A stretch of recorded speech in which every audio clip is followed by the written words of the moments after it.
तीन बहुओं ने मिलकर खोला नकली रिश्तों का असली खुफिया राज। देखो जी, मेरी चांद जैसी सुंदर तीनों बहू घर में आ गई। अब तो हमारी सारी टेंशन खत्म। कैसी टेंशन माँ जी? अब वो यही कि हमें खाना बनाकर कौन खिलाएगा, पर अब मेरे घर की लक्ष्मी आ गई है ना, तो अब तुम्हारे हाथ का खाना खाऊंगी। क्यों नहीं माँ जी? अरे बहुएं थक गई होंगी, अब क्या उन्हें चौखट पर ही खड़ा रखोगी? जल्दी अंदर लेकर जाओ और इन्हें जो भी खाने के लिए चाहिए वो खिला दो ना। भूख तो लग रही होगी ना, शादी में बहू को खाने का मौका नहीं मिला होगा। दीदी पापा जी तो बहुत अच्छे हैं, कितना सोच रहे हैं हमारे बारे में, और अभी बस हमने अपने ससुराल में एक कदम ही रखा है। तीनों बहुएं गृह प्रवेश कर हल्दी का छाप लगाकर आगे बढ़ती हैं और बबीता उन्हें डाइनिंग टेबल पर बिठा देती है, जहां नौकर शाही खाना लगा देते हैं। भाभी, हम आपके देवर हैं। हाँ भाभी, अगर कुछ भी आपको चाहिए हो तो हमें भेजिए कह देना। आपकी नंदना सही, लेकिन दोस्त या भाई बनकर आपकी हमेशा सुनेंगे और मदद करेंगे। जी शुक्रिया देवर जी। ये लो बहू, तुम्हें पनीर की सब्जी पसंद है? नैना बहू, तुम चाप खाओगी? अगर ये भी पसंद नहीं आ रहा तो बताओ, मैं बाहर होटल से मंगवा देती हूँ। नहीं नहीं माँ जी, ये सब खाना बहुत अच्छा है और आपने हमारे बारे में सोचा उसके लिए शुक्रिया। हाँ माँ जी, खाना सच में बहुत स्वादिष्ट है। ध्रुव जी आप भी लीजिए ना। नहीं नहीं, मुझे नहीं खाना, तुम खा लो। कुछ ही देर में सब खाना खाकर सो जाते हैं। अगले दिन तीनों बहुएं अच्छी गृहिणी की तरह जल्दी उठकर घर की सफाई करती हैं, मंदिर में पूजा करती हैं और पहली रसोई का खाना बनाकर प्यार से सास ससुर को चाय नाश्ता परोसती हैं। माँ जी पापा जी देखिए, हमने स्प्राउट्स बनाए हैं, छोटे समोसे और पकौड़े भी बनाए। आप चाय के साथ क्या लेंगे? और खाने में आलू पूरी, चावल, दही भल्ले, टिक्की और शाही पनीर की सब्जी, और मीठे में गाजर का हलवा। अजी देखिए तो मेरी तीनों बहू ने कितना कुछ बनाया है। समझ नहीं आ रहा बहू कहाँ से शुरू करूं। माधव, अंकित, ध्रुव बेटा, तुम भी खाओ। हम खा लेंगे, अब हमारी चिंता मत कीजिए। ये इतना अजीब तरीके से क्यों बात कर रहे हैं? अरे माँ, बड़े भैया खा लेंगे, राधा भाभी, नैना भाभी, गोपी भाभी, अब हम दोनों से पूछे ना, जमकर खाएंगे। हाँ हाँ, तुम तो हो ही डांगर किस्म के। बहू देखना कहीं हाथी की तरह मोटे ना हो जाएं तुम्हारे हाथ का खाना खाकर। पापा जी आप भी ना, कोई बात नहीं, अगर मोटे हो गए तो डाइट करवा कर पतला भी करवा देंगे। हमारा हो गया, अब हम ऑफिस जा रहे हैं। अरे बेटा, इतनी जल्दी? अभी तो तुमने ठीक से खाना भी नहीं खाया। मैं भी चलता हूँ ना ऑफिस, और तुम्हारे दोनों भाई भी तो हैं। आप आ जाना, हमें जल्दी हो रही है। अंकित, ध्रुव, तुम भी चलो। ठीक है भाई। नैना, तूने कुछ नोटिस किया? कल ध्रुव देवर जी और आज ये बहुत अजीब तरीके से बात कर रहे हैं। माँ जी पापा जी से जैसे कि कुछ हुआ हो। हाँ, ये तो मैंने भी नोटिस किया। अरे दीदी इतना मत सोचो, हो सकता है ना कि शादी की थकान हो और ऑफिस में भी ज्यादा काम हो, इसीलिए चले गए हो जेठ जी। हाँ, ये भी हो सकता है, हम फालतू की टेंशन ले रहे हैं। वैसे हमारा ससुराल बहुत अच्छा है और माँ जी पापा जी तो बहुत ज्यादा अच्छे हैं। हाँ दीदी देखो तो, उन्होंने खाना खाने के बाद हमें शगुन में कितने अच्छे कंगन दिए हैं और पैसे भी दिए हैं, और माँ जी ने कहा है 2-4 दिन बाद हम शॉपिंग पर भी जाएंगे। बढ़िया है, हमारे तो मजे ही मजे हैं। मैं तो अपनी सारी फ्रेंड्स को बताऊंगी और उनको जलाऊंगी कि हमें कितने अच्छे ससुराल वाले मिले हैं। तीनों बहू रसोई का काम करने के बाद कपड़े धोने लग जाती हैं।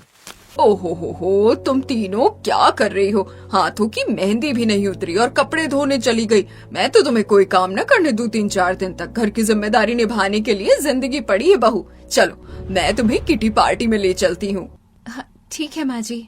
किटी पार्टी में जाने से पहले बबीता अपनी तीनों बहू को सुंदर सुंदर साड़ी देती है, जिसे पहनकर तीनों बहू तैयार हो जाती हैं और उन्हें गाड़ी में बिठाकर किटी पार्टी ले जाती हैं, जहां तीनों बहू को बहुत अच्छा लगता है। दीदी सब कुछ सपने जैसा लग रहा है। आज के जमाने में इतनी प्यारी सास होती है, पता नहीं था। नैना दीदी, लगता है हमारे 16 सोमवार के किए हुए व्रत सफल हो गए। सो तो है। बहुओं, तुम्हें अच्छा तो लगा ना पार्टी में? ऑफ कोर्स माँ जी। चलो तो फिर हम शॉपिंग करने चलेंगे और उसके बाद 5 स्टार होटल भी। घर आने के बाद तीनों बहुएं फोन चलाते हैं, फिर पौधे में पानी देकर रात का डिनर बनाने लगती हैं। तीनों पति आ जाते हैं। मूड खराब सा लगता है। तीनों पत्नी अपने पति को पानी देती हैं। सुनिए जी, डिनर बन गया है, आ जाइए, ये लीजिए पानी। नैना, मुझे बहुत सर दर्द हो रहा है। हम तीनों की मीटिंग अच्छी नहीं गई, इसलिए अपने कमरे में खाना खाएंगे। क्या हुआ बच्चों, कैसी मीटिंग? अखिलेश जी, आपने तो मुझे कुछ नहीं बताया। मैं भी अपने तीनों बच्चों के लिए हॉट चॉकलेट बना देती हूँ और सर की मालिश कर देती हूँ। तुम तीनों को अच्छा लगेगा। नहीं, हमें इसकी जरूरत नहीं है। अगर हमें कुछ चाहिए होगा ना तो अपनी पत्नियों से कह देंगे। आप परेशान मत होइए। भैया, आप माँ से ऐसी बात क्यों कर रहे हैं? कुछ हुआ है क्या? हाँ बताओ तुम तीनों, मुझसे कोई गलती हुई है क्या? अरे आप सब क्यों बात का पतंगड़ बना रहे हो? हम सब परेशान हैं। कोई बात नहीं बबीता। बहुओं, अपने पतियों का खाना कमरे में ले जाओ और खुद भी वहीं खा लेना। यहाँ हम खुद खा लेंगे। जी पापा जी। फिर तीनों पत्नियां 3 प्लेट में खाना लगाकर अपने अपने कमरे में चली जाती हैं और पतियों के साथ खाती हैं। अजी क्या हुआ? आपका मूड सुबह से टिनटिनाया हुआ है। राधा, मैं तुम पर गुस्सा होना नहीं चाहता। नीचे बताया तो था। छोड़ो ये सब, तुम खाना खोलो। और घर में सब कुछ सुबह से ठीक तो था ना?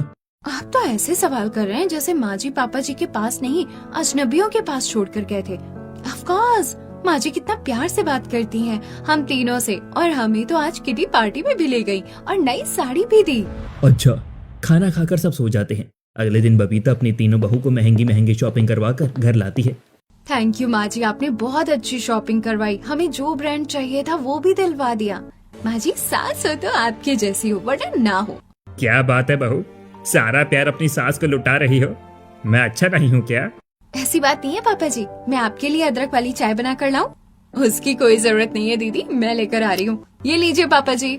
वाह वाह कविता, हमारी तीनों बहुएं कितनी सर्वगुण संपन्न हैं। वही तो, मेरे बोलने से पहले ही घर का सारा काम कर देती हैं और खाना भी बना देती हैं। ऐसे ही हफ्ता गुजर जाता है। बबीता अपने तीनों बहू पर बहुत प्यार छिड़कती है। बहुएं भी अपने सास ससुर का अच्छे से ख्याल रखती है, हाथ पांव की मालिश करती है। लेकिन तीनों बेटे ठीक से बात नहीं करते। ये बात तीनों बहुएं नोटिस कर रही थी, पर कुछ कह नहीं पाती। एक रात गोपी पानी पीने के लिए नींद में उठ जाती है तो अपनी सास को कमरे से बाहर कहीं जाते हुए देखती है। ये तो माँ जी है, लेकिन इतनी रात को दबे पाँव कहाँ जा रही हैं? कपड़े भी चेंज नहीं किए। जरा देखती हूँ। गोपी ऐसा कहकर अपनी सास का पीछा करती है। इतने में बबीता देख लेती है। अरे बहू, तुम यहाँ क्या कर रही हो? सोई नहीं? वो माँ जी, रूम में पानी खत्म हो गया था तो पानी पीने जा रही थी। मैंने आपको देखा तो मैं आपके पास आने लगी। आपने कपड़े चेंज नहीं किया? अरे बहू, सिर दर्द हो रहा था तो सोचा थोड़ा टहल लूं। तो माँ जी, इतनी रात में आप बाहर क्यों जा रही थी? घर में ही टहल लीजिए। मुझे तो बाहर बहुत डर लगता है। कितना सवाल करती हो बहू। वैसे ये आइडिया भी अच्छा है, मैं यहीं टहल लेती हूँ। तब बबीता टहलने की एक्टिंग करती है और गोपी चली जाती है। गुस्से से मुंह बनाकर बबीता वापस आ जाती है। अरे तुम बाहर तो गई थी, वापस कैसे आ गई? आ गई, बस पूछो मत। अगली रात बबीता पर्स में चाबी रखकर रात के 11 बजे हड़बड़ी में जब घर से बाहर निकलती है तब राधा उसे टकरा जाती है, जिससे चाबी जमीन पर गिर जाती है। ओहो, चाबी गिर गई। बहू तुम। माफ कीजिएगा माँ, गलती से धक्का लग गया। इतनी रात को आप कहाँ जा रही हैं पर्स लेकर? मेरी सहेली की तबीयत ठीक नहीं है ना, वो बुला रही थी इसीलिए जा रही हूँ। अरे तो आप इतनी रात अकेले कैसे जाएंगे? आपके 5 बेटे हैं, आपको ले जाएंगे साथ में। मैं चलूं? अरे नहीं नहीं बहू, तू किसी को परेशान मत करना, मैं चली जाऊंगी। जी माँ जी। कुछ तो अजीब है। और ये चाबी कैसी थी? चाबियों का माँ जी को क्या काम? बबीता गाड़ी में बैठकर एक खंडर वाले घर में पहुंचती है, जहां अंधेरे में 2 लोग थे, जंजीर में बंधे हुए, लेकिन उनकी शक्ल दिखाई नहीं दे रही थी। और बबीता गुस्से में, राकेश, इनकी खातिरदारी अच्छे से करना। खाना न खाएं तो खिला देना। मैं नहीं चाहती खाना न खाने से इनकी तबीयत खराब हो। इतने में बबीता घर वापस आ जाती है। 2 दिन बाद फिर अखिलेश और बबीता खाना खा रहे होते हैं तो फोन उठाने के चक्कर में चाबी गिर जाती है और दोनों के चेहरे का रंग बदलने जैसा हो गया था। फटाफट अखिलेश चाबी उठाकर जेब में डाल देता है। अरे नैना बहू, ऐसे देख क्या रही हो? मेरी प्लेट खाली हो गई है। चावल और अचार भी देना। पापा जी, लगता है आपको गर्मी लग रही है। मैं इसी चला दूं? आपको पसीना आ रहा है। नहीं नहीं बेटा, वो क्या है ना, आजकल तबीयत ठीक नहीं है। कुछ दिनों से बुखार उतर रहा होगा, इसीलिए पसीना आ रहा है। अरे आपको बताना चाहिए था, मैं काढ़ा बना दूंगी, आप बिल्कुल ठीक हो जाओगे। हाँ, ये ठीक है बहू। अरे हाँ ध्रुव बेटा, वो शर्मा जी की फाइल का काम जरूर करवा लेना, बहुत जरूरी है। और अजीत से एक प्रेजेंटेशन नहीं बन रही थी तो वो प्रेजेंटेशन तुम बनवा लेना। अरे नहीं, मेरे पास टाइम नहीं है, अजीत खुद कर लेगा। वैसे भी ये तो कब से कंपनी में है ना अब। ध्रुव आप ऐसे क्यों बात कर रहे हैं? कर दीजिए अपने छोटे भाई की मदद। ठीक है। तब ध्रुव अपने छोटे भाई के साथ बैठकर उसकी प्रेजेंटेशन बनवा देता है। वहीं घर के अजीब हाल देख तीनों बहुएं बाजार में सब्जी लेते हुए आपस में बात करती हैं। दीदी, आपको घर का माहौल थोड़ा अजीब नहीं लगता? आप दोनों का नहीं पता, लेकिन मुझे तो बहुत लगता है। हमारे पति अपने ही माता पिता से उखड़े उखड़े रहते हैं, ठीक से बात नहीं करते, पता नहीं क्यों। मैंने तो पूछना भी चाहा था, लेकिन कोई जवाब नहीं मिला। हम तीनों के पति ठीक से बात नहीं करते। अब तो हमें पूछना ही पड़ेगा कि माजरा क्या है। हाँ दीदी। घर जाने की जगह पत्नियां पतियों के ऑफिस चली जाती हैं और तीनों पति उन्हें ऑफिस से रेस्टोरेंट ले जाते हैं। ये क्या मतलब हुआ जी? आप हमें कुछ बता नहीं रहे हैं और इधर से उधर दौड़ा रहे हैं। हमारे सवाल का जवाब दीजिए। हाँ माधव जी, हमारे सवालों का जवाब दीजिए। आप मम्मी पापा से ठीक से बात क्यों नहीं करते? तुम लोगों को बात सुननी है तो सुनो। पहली बात तो वो तुम्हारे कोई मम्मी पापा नहीं है। उन्हें अपने मुंह से ये कहना बंद करो। हाँ, ये धोखेबाज हैं, लालची और खोखले रिश्तेदार हैं। ये हमारे चाचा चाची और अजीत अतुल उनके बेटे हैं। क्या? लेकिन क्यों? अगर ऐसा ही था तो आपने आज तक हमें बताया क्यों नहीं? हम भी भूले थे भाभी, 15 साल तक धोखे में थे। शादी से 1 महीना पहले ही हमें ये पता चला कि हमारे माता पिता जिंदा हैं। दरअसल 15 साल पहले हम तीनों 10, 11, 12 साल के थे। भैया, मम्मी पापा कब आएंगे?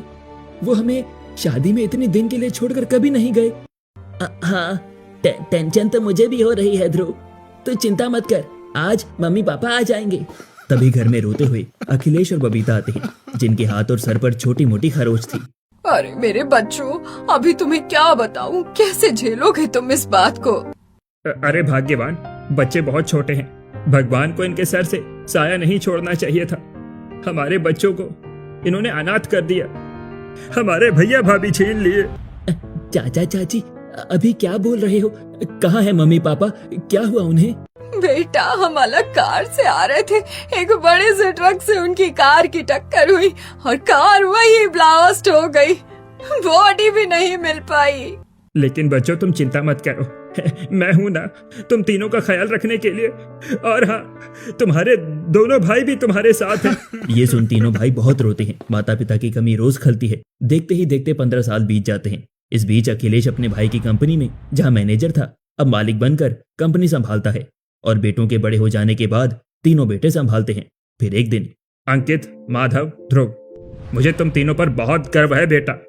जैसे तुम्हें सिखाया, तुम कंपनी संभालने के लायक हो चुके हो। जी चाचा जी, पिताजी की विरासत है। अगर हम इसको नहीं संभालते तो उन्हें कितना दुख होता।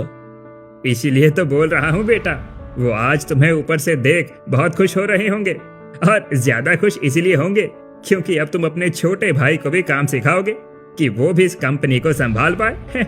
अगर तुम तीनों मौका नहीं दोगे तो वो दोनों लायक कैसे बनेंगे? ठीक है चाचा जी, हम उन्हें सिखा देंगे। ठीक है बेटा, इसके लिए तुम्हें अपने दोनों भाइयों को ऊंची पोस्ट देनी होगी। ऐसा कहकर अखिलेश कंपनी का आधा शेयर चालाकी से अपने दोनों बेटों के नाम करवा लेता है। तीनों भाई से साइन करवाकर फिर खुशी से कुछ दिनों में तीनों भाई दोनों भाई को कंपनी का काम सिखाते हैं और उनके नीचे काम करते हैं। एक दिन, अरे बेटा, तुम तीनों शादी के लिए तैयार हो ना? मैं तुम्हारे लिए एक अच्छी सी लड़की देखी है। अब जल्दी से इस घर में बहू आ जाए और हमें क्या चाहिए, भैया भाभी भी खुश होंगे। चाची, 15 सालों से आप दोनों ने ही हमें पाल पोस कर बड़ा किया है, तो शादी भी आप ही करवा दीजिए। ठीक है बेटा। बबीता और अखिलेश तीनों लड़कियों को ढूंढ लेते हैं। घर में शादी की तैयारी शुरू हो जाती है। पांचों भाई शॉपिंग करते हैं। एक दिन तीनों भाई सगाई की शेरवानी देखने जाते हैं कि कमरे के बाहर वो अखिलेश बबीता की बात सुनते हैं। अजी, ये तीनों बच्चे कितने बेवकूफ है ना। कंपनी भी आधे हमारे बेटों के नाम हो गई और अब घर की वसीयत भी तीनों बहू के आते ही हमारे नाम की हो जाएगी। आज तक इन्हें ये नहीं पता कि भैया भाभी जिंदा है।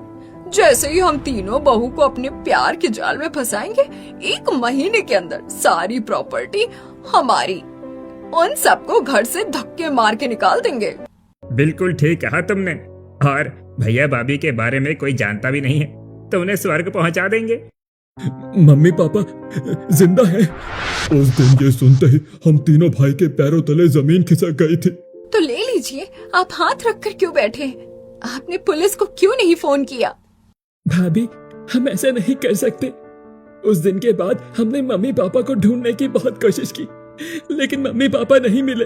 एक बार हमें पता चल जाए तो इन दोनों को छोड़ेंगे नहीं। बस दिल पर पत्थर रखकर इनके कहने से शादी कर ली और हमारे पास कोई सबूत भी नहीं है। आप परेशान मत होइए तीनों। अब हम उन नकली सास ससुर पर ऐसी नजर रखेंगे कि माँ जी पापा जी का पता लगा लेंगे। वैसे हम तीनों ने उनकी भी कुछ अजीब हरकत नोटिस की है। माँ जी रात में उठकर कहीं बाहर जाती हैं और माँ जी पापा जी दोनों ही एक चाबी को बहुत ज्यादा संभाल के रखते हैं। वो चाबी कहाँ है? तुम तीनों पता करने की कोशिश करो और हमें बहुत ध्यान रखना होगा। गलती से भी घर के किसी को पता नहीं चलना चाहिए कि तुम्हें और हमें असलियत पता चल चुकी है। जैसा चल रहा है वैसा चलने दो। तीनों भाई ऑफिस पहुंच जाते हैं और पत्नियां घर आकर प्यार से बात करती हैं। अरे बहुओं, आज तो तुमने बाजार से आने में बहुत देर कर दी। सब्जी भी जरा सी है। मेरा मतलब माँ जी, हम मॉल में शॉपिंग कर रहे थे लेकिन कुछ पसंद नहीं आया तो फिर वापस आ गए। ठीक है।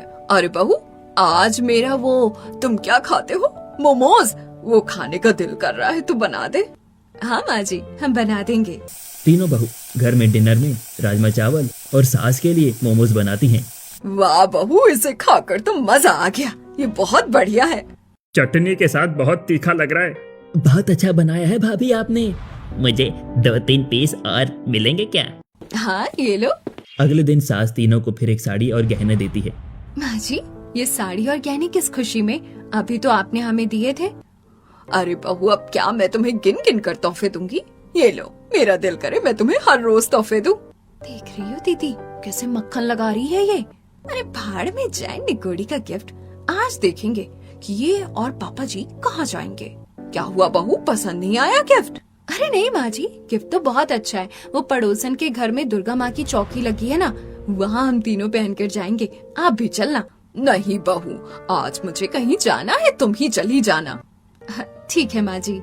तीनों बहू सास की दी साड़ी पहन कीर्तन में जाने का नाटक करती हैं और फिर साथ गाड़ी में बैठकर निकल जाती हैं। तीनों बहू ऑटो से उसका पीछा करती हैं, जहां वो एक खंडर इलाके में आ जाती हैं और बहुएं चुपके से देखती हैं।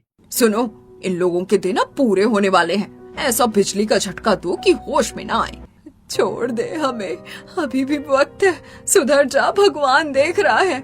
अब तो जेठानी जी की पूरी प्रॉपर्टी हड़पने के बाद ही आपको भगवान के पास छोड़ूंगी। क्यों जेठ जी, बचने की उम्मीद छोड़ दो।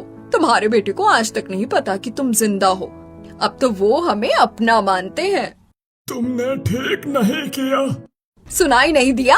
बिजली का झटका दो इन्हें। तीनों बहू देख लेती हैं और बहुत जोर से बबीता के गुंडे तीनों बहू के असली सास ससुर को बिजली का झटका देते हैं।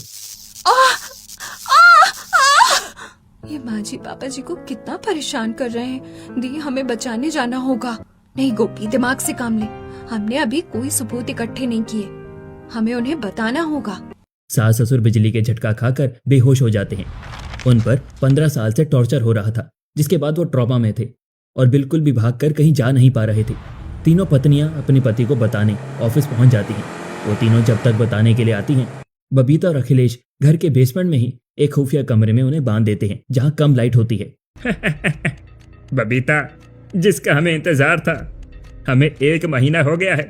बहू भी हमारे प्यार के जाल में फंस चुकी है। जैसे ही उनसे साइन हो जाएंगे, इन दोनों को यहीं खत्म कर देंगे।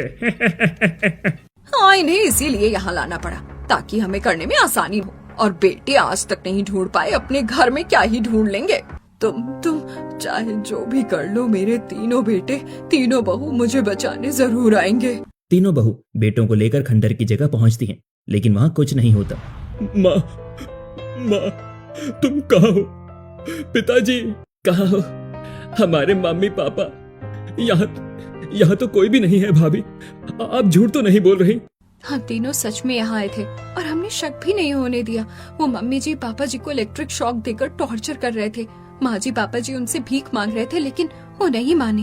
आप कहाँ ले गए होंगे वो मम्मी पापा को? अभी तक हमने प्रॉपर्टी के कागज साइन नहीं किया। इसका मतलब मम्मी जी पापा जी जिंदा होंगे, तब तक तो वो उन्हें कुछ नहीं होने देंगे। तीनों पत्नियां अपने पतियों को संभालती है। वो वापस ऑफिस जाते हैं और तीनों बहू कीर्तन में से आने का नाटक करती हैं। फिर नैना सास को चाबी का गुच्छा लेकर बेसमेंट में जाते हुए देखती हैं। माँ जी पागल हो गई है क्या?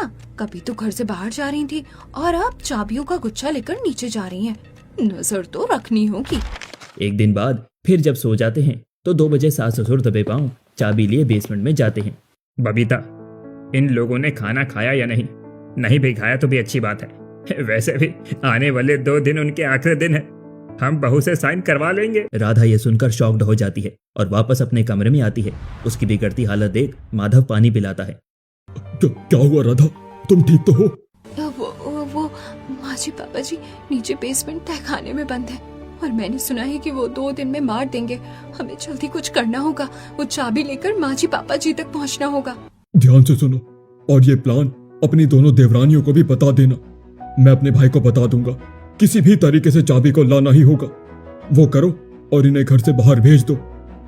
इस बीच में मम्मी पापा को अस्पताल ले जाएंगे और ये लोग जो भी करते हैं उसकी रिकॉर्डिंग करना शुरू कर दो। जी। सुबह होते ही राधा नैना और गोपी को सब कुछ बता देती है और माधव दोनों भाइयों को सावधान कर देता है। खाने के टाइम तीनों बहू जानबूझकर आइसक्रीम बनाकर खिला देती हैं, जिससे उन्हें बहुत तेज की खांसी आने लगती है। अरे बहू, गला खराब हो गया। खांसी रुक नहीं रही। सॉरी पापा जी, हमें नहीं पता था आइसक्रीम खाने पर आप लोगों को इतनी खांसी आएगी। आप फौरन डॉक्टर के पास चले जाओ वरना आपका गला दर्द होने लगेगा। मैं आपके कमरे से पर्स ले आती हूँ। नहीं नहीं बहू, मैं खुद ले लूंगी। बबीता चाबी लेकर जा रही होती है कि धक्के की वजह से बबीता से चाबी छूट जाती है और खांसी आते टाइम बहू चाबी उठा लेती है और नकली चाबी रख सास के हाथों में थमा देती है और पानी पिलाकर भेज देती है। नकली सास ससुर को उन पर शक नहीं होता और तीनों बहुएं फौरन बेसमेंट में जाकर खुफिया दरवाजे का दरवाजा खोलती हैं, जहां वो बेड़ियों में बंधे थे और उनकी हालत बहुत खराब थी। जल्दी से उन्हें जंजीर से निकालते हैं और तीनों बेटे गले लगते हैं। मेरे बच्चों! माजी पापा जी, हम आप दोनों की बहू हैं। हमें यहाँ से फौरन निकलना होगा और हॉस्पिटल पहुँचना होगा इससे पहले कि वो आए। भाभी, वो डमी रख देना यहाँ पर। गोपी इस पूरे कमरे की रिकॉर्डिंग बनाकर नकली पुतली को कपड़े पहनाकर रख देती है और वो दरवाजा बंद कर अस्पताल पहुंच जाते हैं, जहां डॉक्टर उनका इलाज करते हैं। तब डॉक्टर, इतनी चोटें और ट्रॉमा कैसे हो गया इन्हें? डॉक्टर साहब, पिछले 15 साल से मेरे माता पिता पर मेरे चाचा चाची जी अत्याचार कर रहे हैं और उन्हें तहखाने में बंद कर रखा था। माँ, क्या हुआ था बताओ ना। बताती हूँ। छोटी बहू सब रिकॉर्डिंग करती है और सावित्री बताती है कि आज से 15 साल पहले जब वो कार से आ रहे थे तो ब्रेक फेल भी उन्होंने ही किए थे और वहां से ले जाने के बाद एक खंडर कमरे में ले गए और रोज इतने इलेक्ट्रिक शॉक दिए कि चाहकर भी वो भाग नहीं पाते थे और एक बार भी भागते तो सिक्योरिटी गार्ड उन्हें पकड़ लेता था। अखिलेश मेरा छोटा भाई होकर ये सब क्यों कर रहा है? हम तो तुम दोनों को अपना परिवार समझते थे। कुछ नहीं तो हमारे बच्चों के बारे में ही सोचो। भाड़ में गया सब कुछ। भैया, तुमने हमेशा मुझे अपना नौकर बनाकर रखा। कंपनी में तुम्हारे छोटे छोटे बच्चों को अनाथों की तरह बड़ा होना होगा और जैसा कि वसीयत में लिखा है कि तुम्हारा मर जाने के बाद अगर तुम्हारे तीनों बेटे और बहू के सिग्नेचर हो जाएं, तो वसीयत हमारे नाम ही हो जाएगी। बस वो दिन आने दो। बबीता, मत कर ऐसा। ऐसा ही करूंगी। चिंता मत कीजिए, आपके गुनहगार को जरूर पकड़ लिया जाएगा। वो उन्हें वापस देखने के लिए उस खुफिया कमरे में जाएंगे। दोनों बेटे अपने माता पिता के साथ रुकते हैं और अंकित, तीनों बहुएं इंस्पेक्टर घर पहुंच जाते हैं, जहां नकली सास ससुर खुफिया कमरे में डमी को देख बौखला जाते हैं। अरे, ये दोनों कहाँ चले गए? खुद से तो जा नहीं सकते। वही तो, लगता है यहाँ कोई आया था। क्या हुआ चाचा चाची जी, आप किसको ढूंढ रहे हैं? बहू, हम तुम्हारे सास ससुर हैं। अच्छा, तो फिर वो कौन था जिस खुफिया कमरे में बंद थे? सालों तक आपने हमारे असली सास ससुर को टॉर्चर किया। क्या लगा था आपको सब बेवकूफ हैं और आप लोग चालाक? लेकिन अब और नहीं, आपकी तीनों बहू ने मिलकर नकली रिश्ते का खुफिया रस खोल दिया है और अब आप लोग जेल के पीछे सड़ेंगे। प्रॉपर्टी तो मिलने से रही। ये सब क्या हो रहा है? हमें तो ऐसा कुछ नहीं पता था। भले ही तुम्हें सब कुछ पता चल गया, लेकिन साबित कैसे करोगे? कानून में सबूत चलता है। और माता जी, सारी रिकॉर्डिंग हो चुकी है। आपने अपना कन्फेशन भी कर लिया है। विक्टिम लोगों ने भी सब कुछ बता दिया है और हमें आपके खिलाफ सबूत भी मिले हैं। अब आपको हत्या करने की साजिश, अपहरण, धोखाधड़ी करने के जुर्म में गिरफ्तार किया जाता है। नहीं नहीं नहीं, ऐसा नहीं हो सकता। हमें छोड़ दो। पापा, आप पैसों के लिए ऐसा कैसे कर सकते हैं? हम समझ भी नहीं सकते। जी चाहता है अपने हाथ से आपको बहुत मारूं। आपने माँ जी पापा जी के साथ बहुत बुरा किया, लेकिन संस्कारों ने रोक लिया। तब पुलिस उन दोनों की गिरफ्तार करके ले जाती है, जहां वो सलाखों के पीछे सड़ते हैं। पर उन दोनों के बेटे निर्दोष होने की वजह से इस घर में ही रहते हैं। 3-4 दिन में सब ठीक होने के बाद असली सास ससुर आ जाते हैं। तीनों बहू उनका बहुत ख्याल रखती हैं और घर में एक शांति पूजा भी करवाई जाती है। इसके बाद वो सब खुशी खुशी रहते हैं।